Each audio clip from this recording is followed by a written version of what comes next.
was reading in the Gazette that the U.S., there's a bill going through the Senate saying that they might not buy manufactured goods from other countries, and that would basically start a trade war, because if they don't buy manufactured goods, then why should other countries buy manufactured goods from them?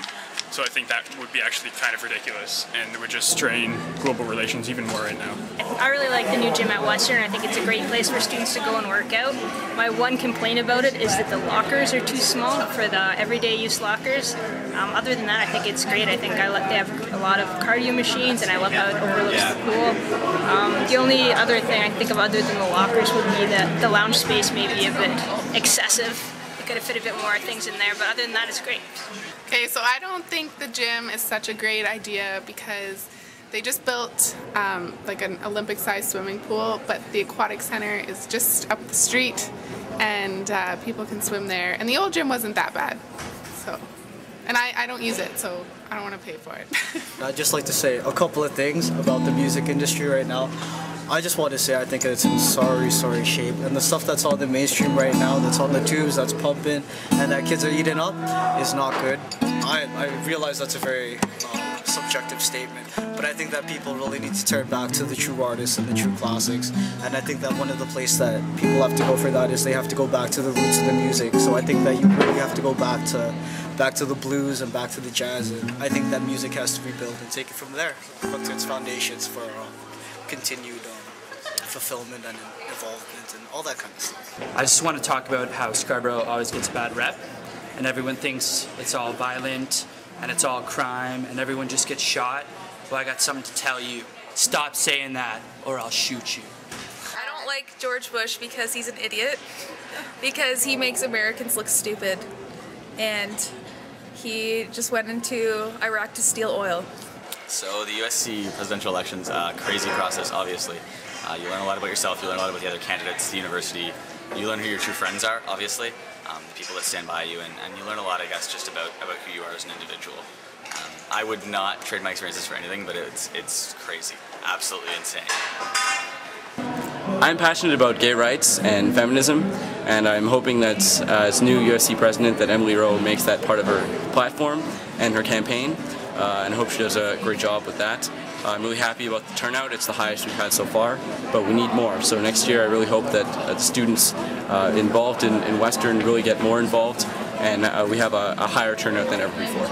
I was a bit disappointed in this year's USC elections just because only 9,000 people voted, and apparently that's a high turnout for Western.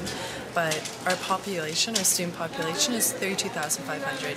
So essentially 30% of our student population decided on a major renovation and the referendum, and they also decided our president.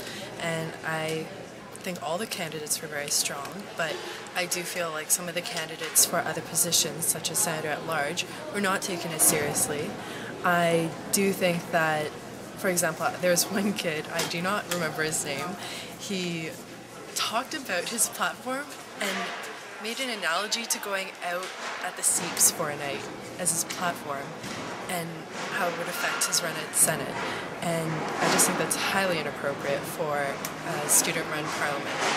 Something came to my attention. There's a new referendum or something of that nature that to pay for renovations in the UCC, and you sort of wonder, well, when are these renovations going to take place and when would we be able to use the new facilities? Well, a couple of years from now, when I've already graduated. So where's sort of the motivation for us to put money into something that we're not going to use? It's kind of tricky to ask people to fund something like that.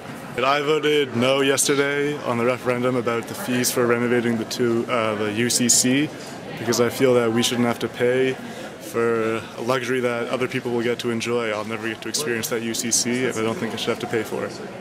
I just want to say that I think cigarette prices in Canada are far too high. If you go anywhere else in the world, you can buy a pack for a fraction of the price, so let's try to deal with that. I don't really appreciate how MIT always gets shafted. Apparently we're moving into the parking services building. What's up with that?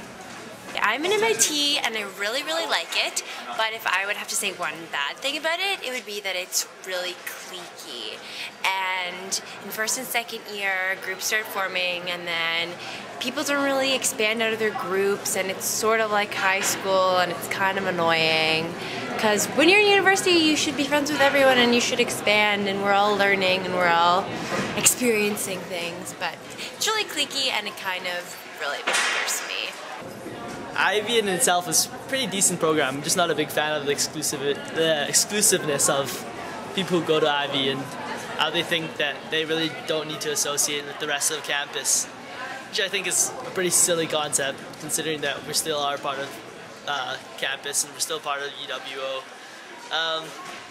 Also not a big fan of Ivy's ridiculous tuition, which is like 3 or 4 times the amount of tuition that everyone else pays for like a marginally maybe, or I guess it is a better education, but not worth 3 or 4 times the tuition. What's the deal with justice? Today, in UCC, around 11:30, we have people crying for, "We want justice! We want justice!" What really is justice? How can there really be any justice with any moral ground for truth and what is right and wrong? How can there be truth without someone to judge what is true?